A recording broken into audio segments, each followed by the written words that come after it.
Hello everyone and welcome to the channel. So I just flipped this 2013 Panini Giannis rookie. So stay tuned to find out how much I flipped it for and the lessons I learned.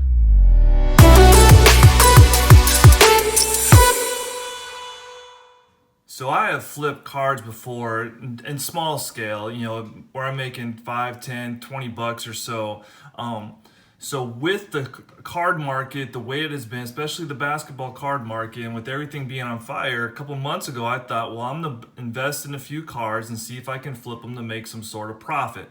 The very first one I bought was this Giannis 2013 Panini PSA 9. I went with the PSA 9s just because they're a little bit more affordable, so I thought that would increase my market of potential buyers for the card. So I ended up buying this card on July 12th, and I bought it for, the purchase price was $225. After taxes, it came out to be $246.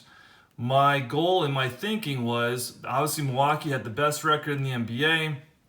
I thought that they probably had they had a really good chance of making the NBA Finals. So if they made the Finals, with Giannis probably being the MVP and making the Finals, that I had a good chance of probably almost doubling my money.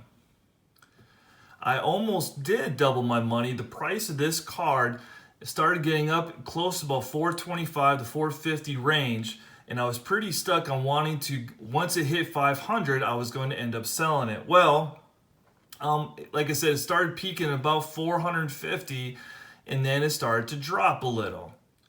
I also noticed that the Miami Heat were playing really, really well, especially Jimmy Butler.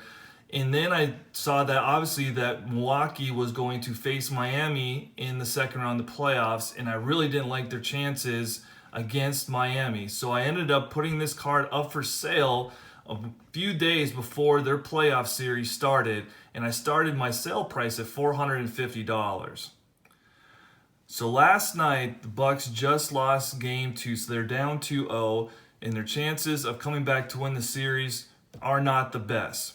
So I dropped the price to $395, and I started getting some offers, and I ended up selling this card for $345.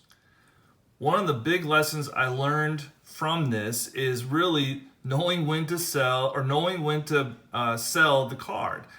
Now, I should have sold when it was starting to top off at $450, but like I said in my head, I thought they would probably end up making the championship series at the minimum, and with him winning the MVP, that the price would still keep going up.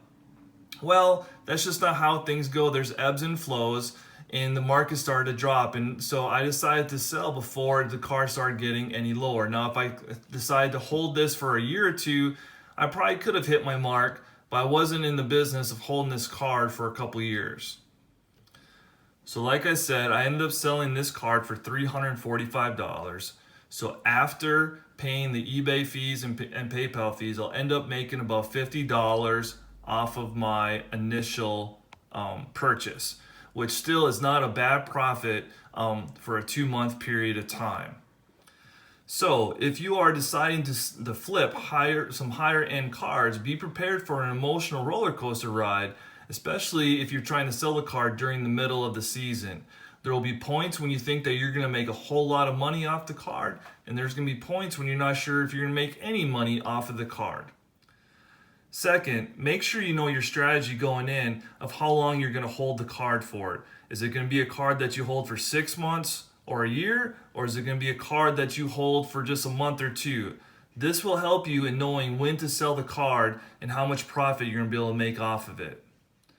Stay tuned, because there are more cards besides this 2013 Panini Giannis PSA 9 that I bought to flip besides this one. Hope you enjoyed the video, and until next time everyone, be good!